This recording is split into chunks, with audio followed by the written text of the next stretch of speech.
नमस्कार दोस्तों, आपका हमारे चैनल में स्वागत है। श्री महाभारत कथा। आज की कथा में शेषनाग की वर प्राप्ति और माता के श्राप से बचने के लिए सर्पों की बातचीत। ओम नमो भगवते वासुदेवाय। सौनक जी ने पूछा, सूत नंदन, जब सर्पों को यह बात मालूम हो गई कि माता कद्रु ने हमें श्राप दे दिया है, तब उन्होंने उसके निवारण के लिए क्या किया? उग्रश्रवा जी ने कहा कि उन सर्पों में एक शेषनाग भी थे। उन्होंने कद्रु और अन्य सर्पों को छोड़कर कठिन तपस्या प्रारंभ की। वे केवल हवा पीकर रहते और अपने व्रत का पूर्ण पालन करते थे। वे अपने इंद्रियों को वश में करके गंधमादन, बद्रिकाश्रम, गोकर्ण और हिमालय आदि की तराई में एकांतवास करते और पवित्र तीर्थों और धामों की यात्रा भी करते थे। ब्रह्मा जी ने देखा कि शेषनाग के शरीर का मांस, त्वचा और नाड़ियां सूख गई है। उनका सच्चा धैर्य और तपस्या देखकर वे उनके पास आए और बोले, शेष, तुम अपनी तीव्र तपस्या से प्रजा को संतप्त क्यों कर रहे हो? इस घोर तपस्या का उद्देश्य क्या है? कोई प्रजा के हित का काम क्यों नहीं करते? बतलाओ, तुम्हारी क्या इच्छा है? शेष जी ने कहा, भगवान, मेरे सब भाई मूर्ख है, इसीलिए मैं उनके साथ नहीं रहना चाहता। आप मेरी एक इच्छा का अनुमोदन कीजिए। वेद परस्पर एक दूसरे से शत्रु के समान डाह करते हैं। विनता और उसके पुत्र गरुड़ और अरुण से द्वेष करते हैं, इसीलिए मैं उनसे ऊबकर तपस्या कर रहा हूँ। विनता नंदन गरुड़ निसंदेह हमारे भाई है। अब मैं तपस्या करके यह शरीर छोड़ दूंगा। मुझे चिंता है तो इस बात की कि मरने के बाद भी उन दुष्टों का संग न हो। ब्रह्मा जी ने कहा, शेष, मुझसे तुम्हारे भाइयों की करतूत छिपी नहीं है। माता की आज्ञा का उल्लंघन करने के कारण वे स्वयं बड़ी विपत्ति में पड़ गए हैं। अस्तु, मैंने उसका परिहार भी बना रखा है। अब तुम उनकी चिंता छोड़कर अपने लिए जो चाहो वर मांग लो। मैं तुम पर प्रसन्न हूँ, क्योंकि सौभाग्यवश तुम्हारी बुद्धि धर्म में अटल है। तुम्हारी बुद्धि सर्वदा ऐसी ही बनी रहे। शेष जी ने कहा, पितामह, मैं यही वर चाहता हूँ कि मेरी बुद्धि धर्म, तपस्या और शांति में संलग्न रहे। ब्रह्मा जी ने कहा, शेष, मैं तुम्हारी इंद्रियों और मन के संयम से बहुत प्रसन्न हूँ। मेरी आज्ञा से तुम प्रजा के हित के लिए एक काम करो। यह सारी पृथ्वी पर्वत, वन, सागर, ग्राम, बिहार और नगरों के साथ हिलती डुलती रहती है। अब तुम इसे इस प्रकार धारण करो जिससे ये अचल हो जाए। शेष जी ने कहा, आप प्रजा के स्वामी और समर्थ हैं। मैं आपकी आज्ञा का पालन करूंगा। मैं पृथ्वी को इस प्रकार धारण करूंगा जिससे वह हिले डुले नहीं। आप इसको मेरे सिर पर रख दीजिए। ब्रह्मा जी ने कहा, शेष, पृथ्वी तुम्हें मार्ग देगी, तुम उसके भीतर घुस जाओ। तुम पृथ्वी को धारण करके मेरा बड़ा प्रिय कार्य करोगे। ब्रह्मा जी के आज्ञानुसार शेषनाग भूविवर में प्रवेश करके नीचे चले गए और समुद्र से घिरी पृथ्वी को चारों ओर से पकड़कर सिर पर उठा लिया। तभी से स्थिर भाव से स्थित है। ब्रह्मा जी उनके धर्म, धैर्य और शक्ति की प्रशंसा करके अपने स्थान पर लौट गए। माता का श्राप सुनकर वासुकी नाग को बड़ी चिंता हुई। वे सोचने लगे कि इस श्राप का प्रतिकार क्या है। उन्होंने अपने भाइयों को इकट्ठा किया और सबसे सलाह करने लगे। वासुकी ने कहा, भाइयों, आप लोग जानते ही हैं कि माता ने हमें श्राप दे दिया है। अब हम लोगों को चाहिए कि सोच विचार कर उसके निवारण का उपाय करें। सब श्रापों का प्रतिकार संभव है, परंतु माता के श्राप का प्रतिकार दिखाई नहीं पड़ता।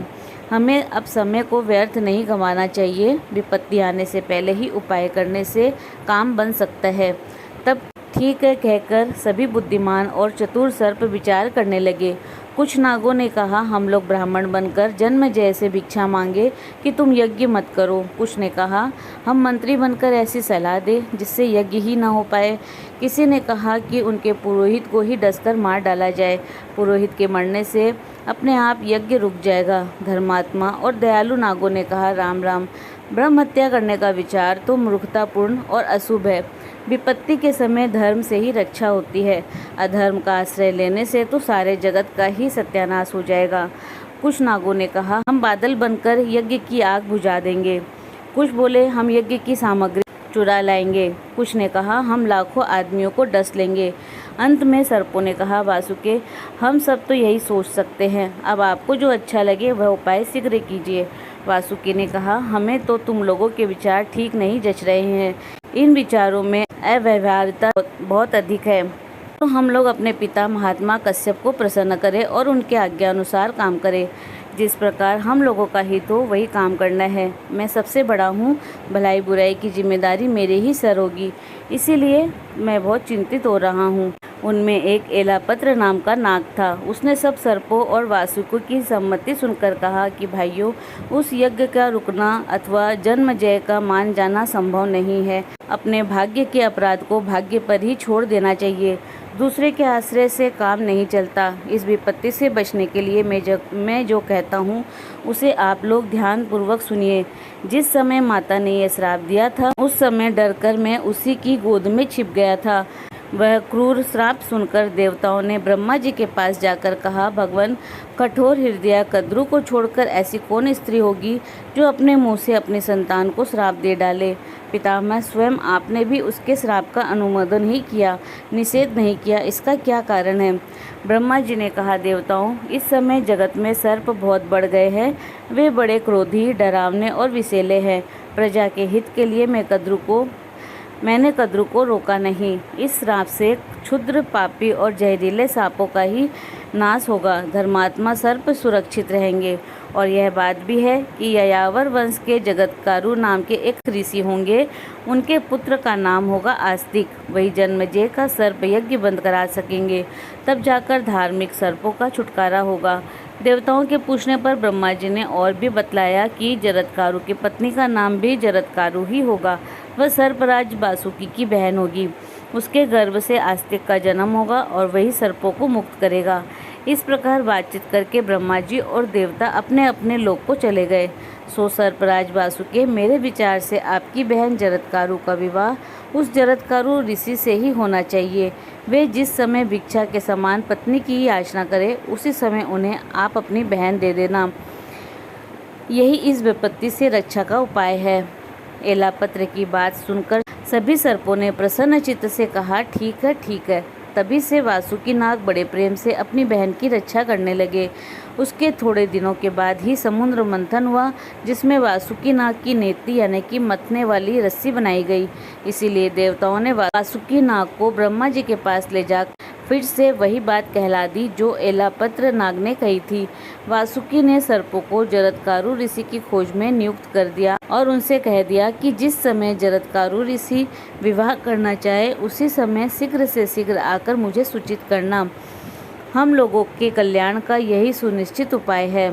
ओम नमो भगवते वासुदेवाय। अथ श्री महाभारत कथा। ओम तत्सत। संपूर्ण महाभारत की रोचक एवं ज्ञानवर्धक कथाओं का आनंद लेने के लिए आप सबका धन्यवाद। दोस्तों, अगर आपको वीडियो पसंद आए तो कमेंट बॉक्स में ओम नमो भगवते वासुदेवाय अवश्य लिखें। साथ ही इसी प्रकार रोचक जानकारी के लिए आप हमारे चैनल को लाइक, शेयर व सब्सक्राइब करें। हमारे चैनल में विजिट करने के लिए धन्यवाद।